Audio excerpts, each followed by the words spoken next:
வணக்கம். TN78 audio tech. இன்றைக்கி நம்ம சேனல் என்ன பார்க்க போகிறோம்னா, நம்மளோட 2.1 ஆம்பிளிஃபையரோட கேபினெட் தாங்க பார்க்க போகிறோம்.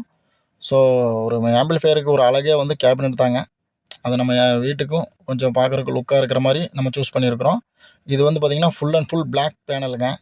அக்ராலிக்கில் எடுத்துருக்குறோம். இது ஜிடெக் பிராண்டோடதுங்க. இதில் வந்து பார்த்திங்கன்னா உங்களுக்கு முன்னாடி வந்து பார்த்திங்கன்னா ஃப்ரண்ட் பேனலில் யூஎஸ்பி சாக்கெட்டு, அப்புறம் ஏவிக்ஸோட புஷ்பேக்கம் பட்டனு, அப்புறம் bass, treble, sub volume, master control. So 4 knob தான் வரும். உங்களுக்கு வர நாபு எல்லாமே இன்பில்ட்டாக உங்களுக்கு இதோட பேனல்லே வந்துடுங்க. ஸோ நான் அந்த மாதிரி தான் சூஸ் பண்ணியிருக்கோம். பின்னாடி வந்து பார்த்திங்கன்னா உங்களுக்கு ஒரு யூஎஸ்பி, நம்ம 5 வோல்ட் யூஎஸ்பி இருக்குது பார்த்திங்களா, அந்த போர்டு போட்டுக்கிற ஸ்பேஸ் ஒன்று கொடுத்துருப்பாங்க. ஸோ நம்ம அதுக்கு பக்கத்துலேயே ஒரு வியூ மீட்டர், அதுவும் நம்ம செட் பண்ணிக்கிற மாதிரி 2 ஸ்பேஸ் கொடுத்துருக்குறாங்க. பார்க்க உங்களுக்கு லுக் அண்ட் நீட் அண்ட் கிளியராக இருக்குங்க. வெளியிருந்து பார்த்தாலும் ஒரு அசம்பிள் மாதிரி இல்லாமல் கொஞ்சம் ஒரு பிராண்டட் லுக்கு கிடைக்கும். ஸோ நம்ம சூஸ் பண்ணியிருக்கிறது இதாங்க. இது வந்து பார்த்திங்கன்னா அதோட மெட்டல் பாடி. இந்த ஃப்ரண்ட் பேனல் வந்து நம்ம ரிமூவ் பண்ணணும். அதை நம்ம கடைசியாக ரிமூவ் பண்ணிக்கலாம். ஸோ வந்து பார்த்திங்கன்னா பேக்கில் பாருங்கள். பேக்கில் வந்து பார்த்திங்கன்னா ஜிடெக்கோட 3990 அந்த மாடலோடதுங்க இது.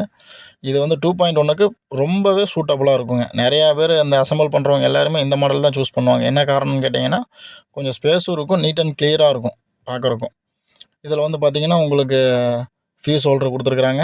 அப்புறம் வந்து பவர் சாக்கெட்டு, அப்புறம் லெஃப்ட் அண்ட் ரைட்டுக்கு வந்து பார்த்திங்கன்னா அப்புறம் ஸ்பீக்கர் போடுறதுக்கான ஸ்பேஸு, அப்புறம் சப்வூஃபரு, ஒரு ஃபேனு, அப்புறம் இன்புட்டோட சாக்கெட்டு.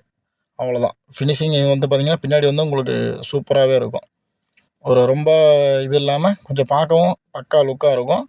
இதோட ப்ரைஸ் வந்து பார்த்திங்கன்னா ரூ. 850 வருதுங்க. நான் எடுக்கும்போது இப்போ நான் ஸ்டாக் எடுத்திருந்தோம். ரூ. 850 வருது. ஸோ கொரியரோடு சேர்த்து 900ன்னு வைங்களேன், 900 வந்துருச்சுங்க. ஆனால் வந்து உங்களுக்கு ஃப்ரண்ட் பேனல் வந்து பார்த்திங்கன்னா ஃபுல் அண்ட் ஃபுல் பிளாக்குங்க. அது நம்ம ஃபினிஷிங் நீங்கள் இப்போ தம்ப்நெயிலில் பார்த்துருப்பீங்க பாருங்கள், சேம் அதே லுக்கில் தான் இருக்கும்.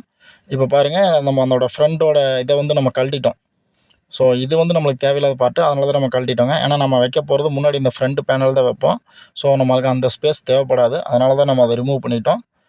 ஸோ நம்ம ஃபினிஷிங் பண்ணி முடித்தோம்னா இந்த மாதிரி பேனல் இந்த மாதிரி தான் ஃபிட் ஆகும். இப்போ நம்ம கேபினெட் ரெடி ஆயிடுச்சு. இப்போ நம்ம அடுத்த வீடியோவில் நம்ம கேபினெட்டுக்கும் ஃப்ரண்ட்டுக்கும் அப்புறம் அதே கேபினெட்டில் வர பேக்குக்கும் நம்ம என்னென்ன பொருள் எடுத்திருக்கோம், அதை எப்படி அசெம்பிள் பண்ணலாங்கிறத அடுத்த வீடியோவில் பார்ப்போம். நன்றிங்க.